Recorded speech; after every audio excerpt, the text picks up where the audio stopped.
Assalamualaikum warahmatullahi wabarakatuh. Perkenalkan, saya Salma Khaironi dari Program Studi Pendidikan Pancasila dan Kewarganegaraan Universitas Sriwijaya. Di sini saya akan menjelaskan sedikit pengertian mengenai struktur organisasi sekolah. Seperti kita ketahui bahwa sekolah merupakan organisasi yang besar. Oleh karena itu, adanya struktur organisasi sekolah menjadi suatu hal yang pokok. Hal ini juga dilakukan dalam rangka untuk mengoptimalkan proses belajar mengajar yang terjadi dalam suatu sekolah. Adapun struktur tersebut terdiri dari satu, ada kepala sekolah. Kepala sekolah di sini sebagai pemimpin utama atau leader dalam struktur organisasi sekolah. Tugas kepala sekolah sendiri adalah bertanggung jawab atas segala kegiatan yang ada di sekolah. Kepala sekolah berperan sebagai edukator atau pengedukasi, yaitu mencari strategi yang tepat agar sekolah itu dapat mempunyai suasana yang kondusif dan menciptakan tenaga pendidik yang profesional. Kemudian, kepala sekolah juga mempunyai tugas untuk membuat perencanaan, melaksanakan kegiatan, dan mengendalikan organisasi yang ia pimpin. Yang kedua yaitu wakil kepala sekolah. Wakil kepala sekolah di sini mempunyai tugas untuk membantu kepala sekolah. Tugas pokok dan fungsi dari wakil kepala sekolah sendiri adalah membantu kepala sekolah, baik itu dalam urusan kurikulum, kesiswaan, sarana prasarana, humas, dan lain sebagainya. Tidak hanya itu, wakil kepala sekolah juga mempunyai tugas untuk melakukan pengorganisasian, pengarahan, pengumpulan data, melaksanakan program kegiatan, menyusun perencanaan, pengawasan.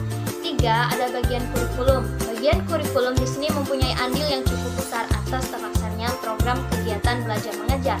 Karena nantinya kurikulum inilah akan memberikan kejelasan mau dibawa kemana sekolah tersebut. Tugasnya sendiri yaitu membuat kalender pendidikan, menyusun jadwal pelajaran, menyediakan silabus seluruh mata pelajaran, menentukan kriteria siswa yang harus naik kelas ataupun tinggal kelas, menyusun SK pembagian tugas belajar mengajar, membuat laporan secara berkala, menyediakan agenda kelas, agenda piket, agenda guru, kontrak belajar, daftar nilai, dan sebagainya. Yang keempat ada bagian kesiswaan. Bagian kesiswaan sebagaimana kita dengar, ada kata kesiswaan, yaitu mengurus segala hal yang berkaitan dengan siswa. Tugas pokok dan fungsi dari bagian kesiswaan sendiri adalah menyusun program pembinaan kesiswaan, membina pengurus OSIS dalam berorganisasi, menyusun program dan jadwal pembinaan secara berkala, melaksanakan bimbingan dan pengarahan kegiatan siswa atau OSIS dalam rangka menegakkan kedisiplinan dan tata tertib di sekolah.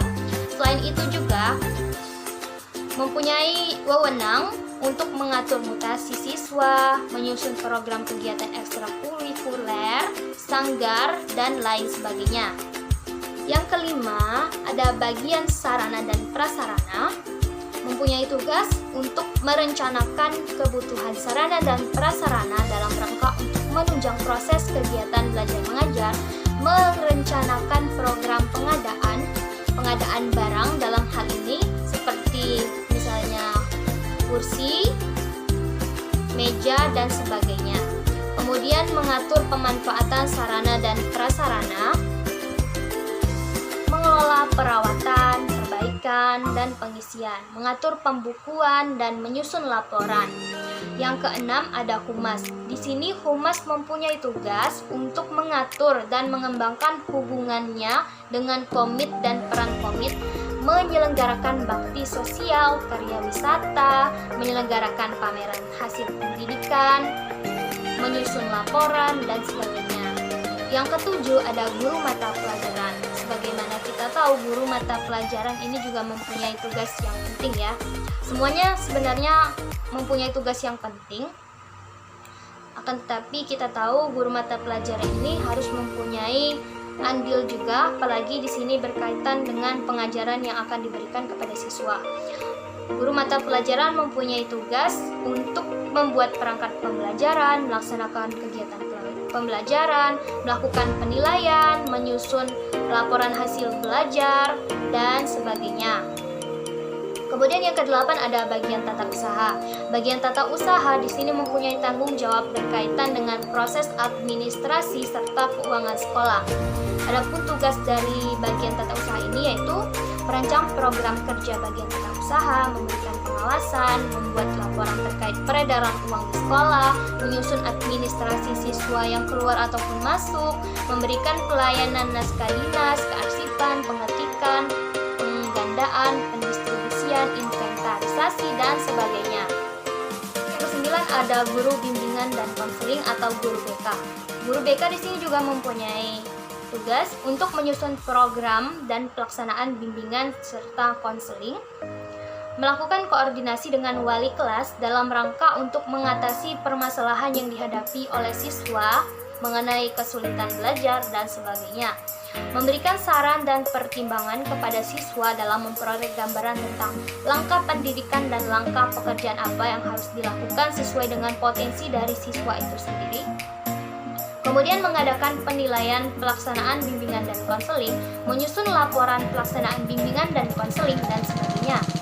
Yang ke-10 ada wali kelas. Wali kelas di sini melakukan pengelolaan kelas, mengatur anak didik yang menjadi tugas dia, tentunya itu tugas dari wali kelas. Kemudian melakukan penyelenggaraan administrasi, baik itu mengenai pengaturan dana tempat duduk siswa, mengenai daftar hadir, jadwal pelajaran, daftar piket, buku absensi, dan sebagainya. Kemudian yang ke-11 ada pengelolaan laboratorium. Di sini mempunyai tugas yaitu untuk melakukan perencanaan, pengadaan alat dan bahan, menyusun jadwal tertib penggunaan laboratorium, mengatur penyimpanan dan daftar alat-alat laboratorium, inventarisasi, dan sebagainya. Kemudian yang ke-12 ada pustakawan sekolah. Sebagaimana kita tahu, pustakawan sekolah ini juga mempunyai tugas dalam rangka untuk melakukan perencanaan pengadaan buku, pengurusan pelayanan perpustakaan, perbaikan dan perawatan buku, dan sebagainya. 13 ada siswa. Di sini siswa juga mempunyai tugas, yaitu tugasnya untuk melaksanakan dan mematuhi peraturan yang ada di sekolah, mengikuti proses pembelajaran dengan baik, melaksanakan program-program kegiatan yang diadakan di sekolah, saling menghormati baik itu antar sesama teman, guru, warga sekolah, dan sebagainya. Baik, itu tadi sedikit penjelasan dari saya mengenai struktur organisasi sekolah. Sekian dan terima kasih. Saya ucapkan wassalamualaikum warahmatullahi wabarakatuh.